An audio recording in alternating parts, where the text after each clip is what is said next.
Bonjour à tous et à toutes. Alors voilà, aujourd'hui je vous fais une petite vidéo pour la simple et bonne raison, c'est que maintenant ça va faire 2 ans et demi que j'ai donc passé mon permis donc A2.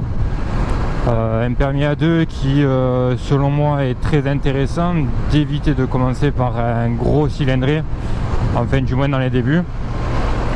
Ce qu'il faut savoir, c'est que donc j'ai passé récemment le permis A. Alors ça par contre je vous avouerai que pour moi c'est plutôt un business qu'autre chose, parce que de payer encore 200-300 balles pour avoir juste une attestation qui derrière ne vous permet pas de conduire ou du moins de faire débrider un gros cylindré, je trouve ça un petit peu décevant. Après c'est le business, il y a des lois, il faut les respecter, c'est comme ça, c'est pas moi, c'est pas vous, c'est l'État, donc on est obligé donc de s'y tenir. Donc on ne peut pas conduire à l'issue donc de la formation donc pour la passerelle donc du permis A, donc c'est pas du tout possible. Autrement vous êtes donc tout simplement en tort et vous exposez donc à donc une annulation donc de votre permis de conduire. C'est comme si vous conduisiez, vous n'aviez pas de permis selon ce qu'on m'a donc appris. Voilà, donc aujourd'hui j'ai décidé donc tout simplement, alors de me lancer, c'est un grand mot, on verra bien, de faire une petite vidéo pour tout simplement vous apporter le ressenti que je peux avoir aujourd'hui donc avec ma moto. Donc en fait il est très simple. Aujourd'hui donc comme je vous ai dit, ça fait 2 ans et demi que je l'ai, donc c'est très bien. À l'époque j'avais hésité donc entre plusieurs modèles. Il y avait la MT-07 qui me plaisait, mais bon j'étais pas emballé plus que ça, d'autant que celle-ci était débridable par la suite à hauteur de 75 chevaux si je ne m'abuse, et si mes souvenirs surtout sont bons. Derrière j'ai voulu donc essayer la Z650, c'est avec celle-ci que j'ai donc passé mon plateau, que j'ai fait donc mes conduites, etc., et avec lequel j'ai eu donc mon permis de conduire. La 650, ce que j'ai reproché à celle-ci, c'est que visuellement niveau gabarit elle était plutôt intéressante. Néanmoins une chose me gênait beaucoup. Je fais donc 1m82, donc je suis pas très épais, je fais quoi, je fais 83 kg, et j'avais les jambes qui étaient relativement relevées, et en termes de conduite c'est vraiment pas idéal. On va dire pour rigoler une demi-heure, 1 heure, c'est très bien. Parti de là, si demain vous voulez faire beaucoup de route, honnêtement c'est un enfer. Voilà, il n'y a pas d'autre mot, enfin, c'est pas une moto du moins qui me correspond. Donc au final, réflexion faite, il me restait quoi? Donc j'avais le Z900 qui me plaisait bien, après il y avait l'XSR 700, bon bref, on arrête chez Yamaha et on va s'axer donc sur le côté Kawasaki. Alors en fait c'est très simple, ce qui m'a beaucoup plu dans le côté Z900, c'est donc très simple.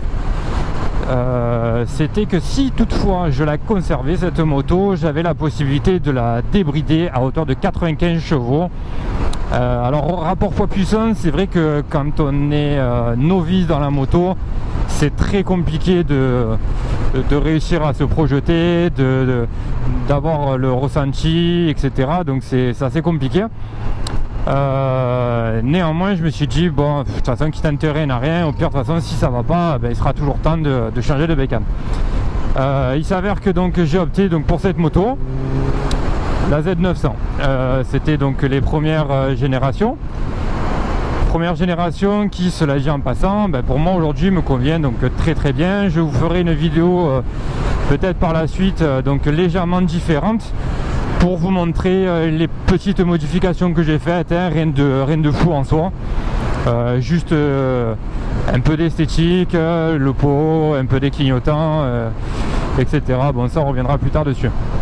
Alors voilà, en fait aujourd'hui ma vidéo consiste tout simplement à vous parler de mon ressenti concernant donc le débridage que j'ai effectué donc chez Kawasaki Floride à Marseille. Cela dit en passant, un service impeccable, rien à redire. Je suis agréablement surpris, c'était la première fois que j'y allais, pour vous dire tout simplement la vérité, hein, c'était vraiment la première fois que j'y allais. Et au final, un accueil plutôt sympa. Ils ont fait le taf, rien à redire, enfin rapide et efficace, j'ai envie de vous dire. Et en termes de budget, j'ai trouvé ça plutôt cohérent, puisque aujourd'hui donc on m'a pris 90 € pour tout vous dire, pour débrider la bécane. J'ai trouvé ça correct. Voilà, j'ai pas été choqué plus que ça en soi. La seule chose qui me dérange, on va dire un petit peu plus, c'est qu'à la limite j'aurais préféré même payer 120 € de plus, tout simplement pour éditer donc tout simplement ce qu'on appelle la nouvelle carte grise, puisque aujourd'hui quand vous faites débrider une moto, vous êtes obligé de téléphoner à votre assurance pour leur stipuler tout simplement que vous avez changé donc de moto, enfin du moins que vous l'avez débridé. Allition vous donne un certificat donc tout simplement pour donc attester de cela, et après c'est à vous de vous rapprocher de la préfecture. Donc aujourd'hui physiquement c'est compliqué de les rencontrer, donc il va falloir aller sur le site de la NTS ou éventuellement voir une personne qui en est affiliée pour vous faire les démarches afin de vous obtenir donc tout simplement la carte grise.